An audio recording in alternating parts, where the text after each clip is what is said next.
You've grown up using your iPhones or Samsungs, so they feel normal to you. But try walking into the Amazon rainforest and handing one of those phones to a tribesman, someone who's never seen electricity. He'd run away in terror. What would he say? There's a witch trapped inside that phone.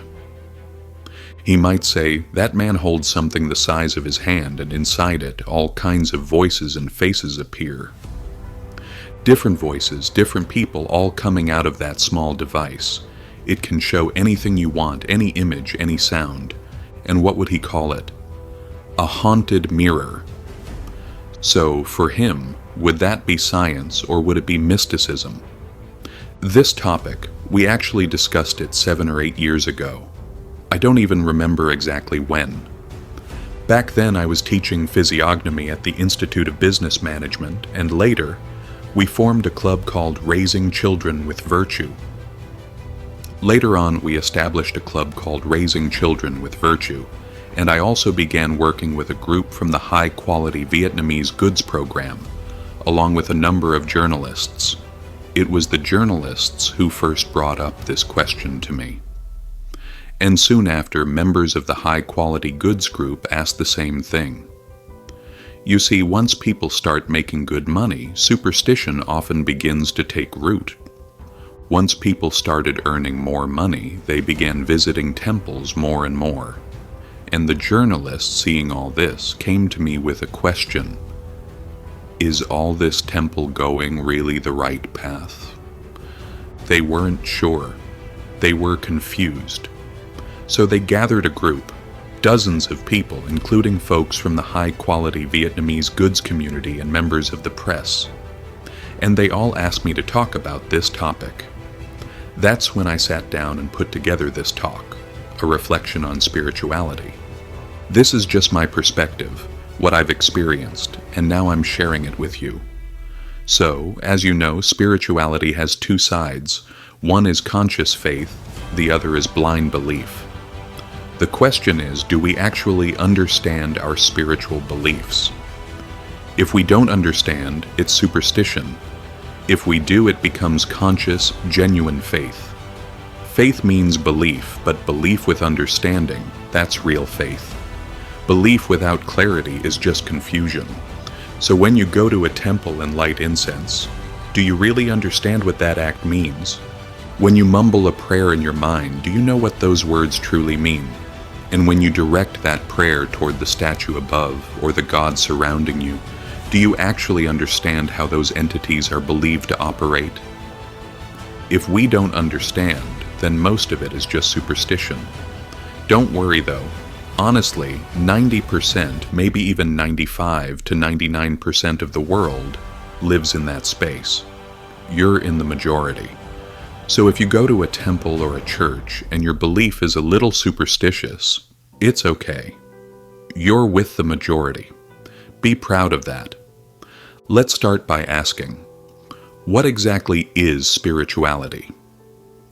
In life, we encounter three powerful forces: psychology, spirituality, and science. From a young age, we're taught science, measurable, testable, observable facts. But it's just one part of the picture. 1 kilogram, 2 kilograms. You place a weight on a table, you can touch it, measure it, see it. That's science. It's concrete. It's testable. But anything you can't measure, can't touch, can't prove, suddenly it becomes vague, uncertain. That's where people start to feel lost. And when something feels vague or ungraspable, people tend to label it as just psychology. Now ask yourself, your smartphone, is it vague? Your iPhone, your Samsung? Does it feel mysterious? Of course not. To you. But that's only because you've used it all your life.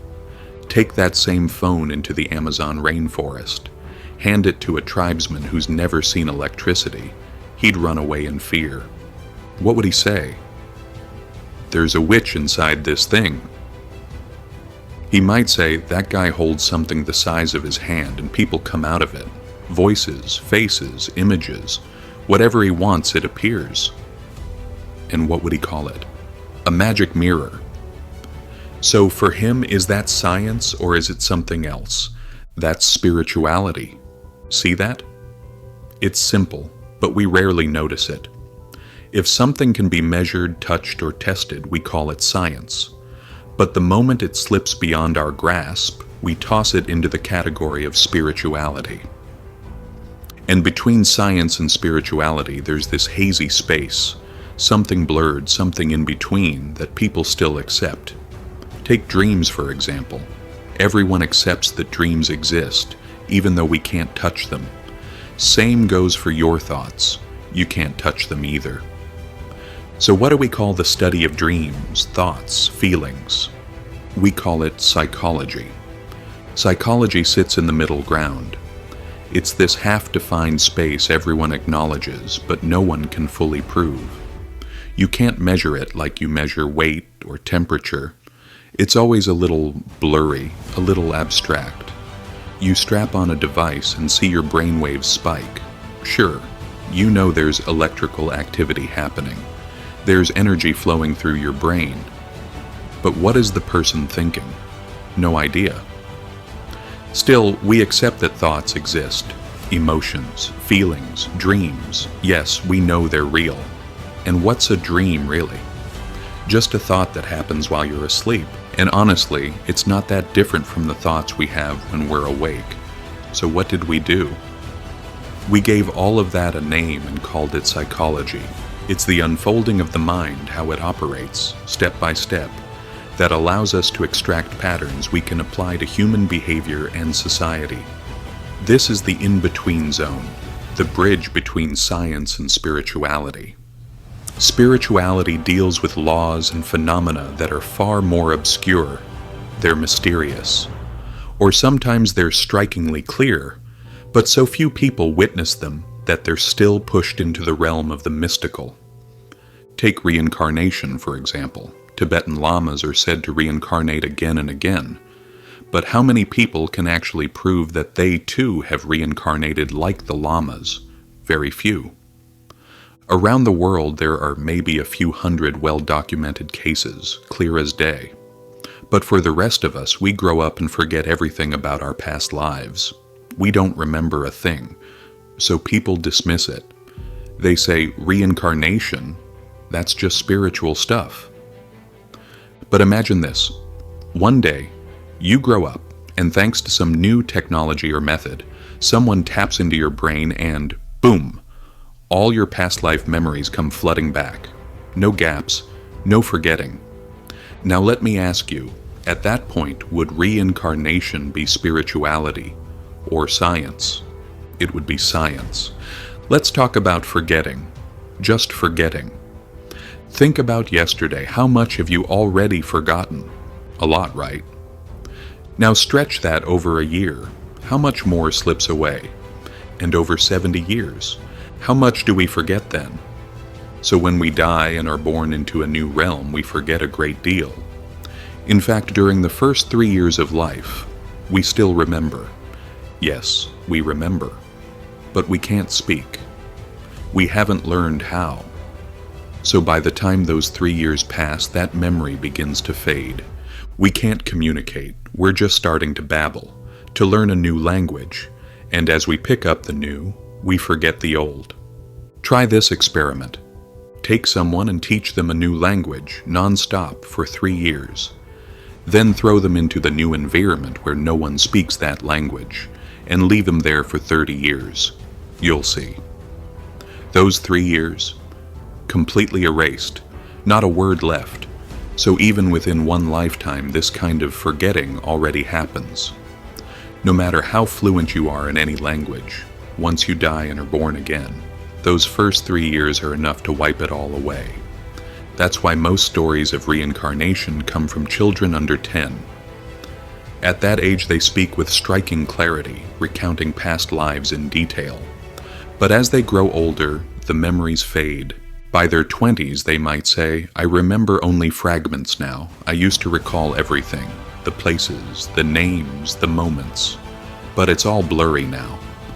And that's completely normal. This is the nature of memory. It fades, and with it, the evidence of what we once knew. Whether you accept this or not is up to your own reflection. In Buddhist thought, that's what we call direct knowing, wisdom that doesn't come from belief or theory, but from seeing clearly for yourself. That kind of deep knowing, clarity that comes not from theory but from direct experience, is called intuitive wisdom. And when you not only understand something but actually do it, live it, and reach your goal through it, that's what we call victorious knowledge. Imagine running a marathon. You don't just understand the idea of running 42 kilometers. You do it. You finish the race on time. You meet the standard of a marathon athlete. In Buddhist tradition, that's what they call victorious insight. To reach the state of an enlightened one, not just understand the concept, but to live it, to embody it, that is victorious knowledge. But imagine this. While running the marathon, you not only reach the finish line, you also become aware of every little thing along the way. You notice the sugarcane vendor on the sidewalk. You understand why the potholes appear in certain spots. You see how to dodge them, how the road winds, how the sun hits the pavement. You see it all. You don't miss a thing.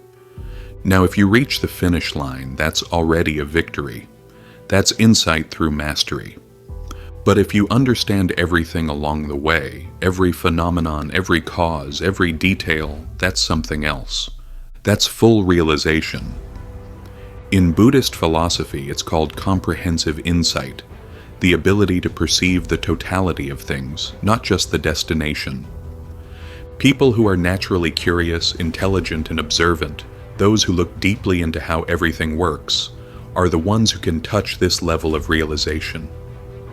Now, most of us, we operate on conceptual knowledge. We imagine, we reason, we think our way through things, and if our thoughts align closely with reality, then we might arrive at intuitive wisdom. But it's rare, precious. Think about it. How did Copernicus or Galileo know the Earth was round? They never flew into space. There were no shuttles in the 17th century. Yet they saw the truth. That is intuitive wisdom, born from deep reasoning. Yes, it was built on imagination, but it was imagination that aligned with the truth. Still, let's be honest. Most imagination is off track. Out of 1,000 people thinking this way, maybe 999 get it wrong. Especially those who are careless in observation. They guess, they fantasize, they misjudge. But scientists? Their imaginations are sharp. They envision things with clarity, things that reflect the laws of the universe. Einstein saw light not as a straight line, but as something that bends. He saw beyond what our short-term eyes could detect. He saw how the universe actually works. And here's the point. There are many laws and phenomena that we haven't been able to test directly. So what do?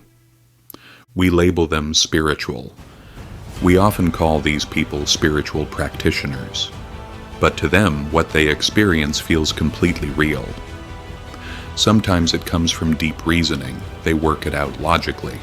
But other times it comes from direct experience. Take direct experience. For example, eating a chili pepper. The spiciness. That's direct experience. Now imagine a whole country where no one has ever tasted chili. They've never seen pepper, never smelled garlic or onion. Could you explain what spicy means to them? Not a chance. You could write 1,000 books about it. They still wouldn't understand. But if you break off a chili, put it in their mouth and let them feel the burn, now that's real understanding. And that's how it is with so many spiritual phenomena. You simply can't explain them to someone who hasn't experienced them for themselves. Some things you simply can't explain. For example, someone might ask, does reincarnation really happen after death? Well, if you're that curious, go ahead, hang yourself and find out. That's direct experience. But obviously, that's not what we're doing here. We're sitting around trying to reason through something like whether a chili is spicy. It's hard, isn't it? So much easier to just bite into one and know. The truth is, many of the questions we obsess over aren't even that important. They don't really help us, they just satisfy curiosity. And curiosity on its own isn't always useful. So by now we've got three main ideas: science, based on experiment; psychology, about the inner workings of the mind; and spirituality. And when it comes to spirituality, there are two types of belief. The first, hearing something strange, mysterious, and believing it right away. You follow what others say, go with the crowd, and you believe it because it's popular. That's what we call blind belief. You've seen this before. People go to temples and pray for things without understanding anything. They hear, "This temple grants wishes," and they go. That's it. No reflection, no learning. That's blind belief. Doing something just because you heard it might work. But when it comes to meditation, it's different. You have to learn. Meditating without guidance can be dangerous. You need to study. And once you study, you need to practice. And through both learning and practice, you must understand. If you can do that, you're someone who meets the true standard of spiritual practice. Spirituality isn't something mystical. It's simply what science hasn't fully touched, yet. That's all. True spirituality is when you understand deeply, and that understanding helps transform your life for the better. Now take a look at what happens when people believe without thinking. Remember the Aum cult in Japan? About 20 years ago, they believed the world was ending. They gathered people in the subway and released toxic gas, killing innocent people, all because of a belief taken to the extreme. Thousands of people were involved in that cult incident in Japan, the Aum Shinrikyo group. They claimed it was spiritual, but underneath it was all rooted in blind belief. And when belief becomes blind, you have no idea whether it's leading you in the right direction or the wrong one. Once you're caught in that fog, how can you tell what's true anymore? That's why, even when people study, if their foundation is based on superstition, it often leads them nowhere. Look closely. When belief isn't grounded in understanding, it usually pushes people into a dead end. Not toward a better life, but toward confusion or collapse. Your practice, whatever it is, should make your life better, day by day. That's the measure. Of course, what does better actually mean? Well, that's another question.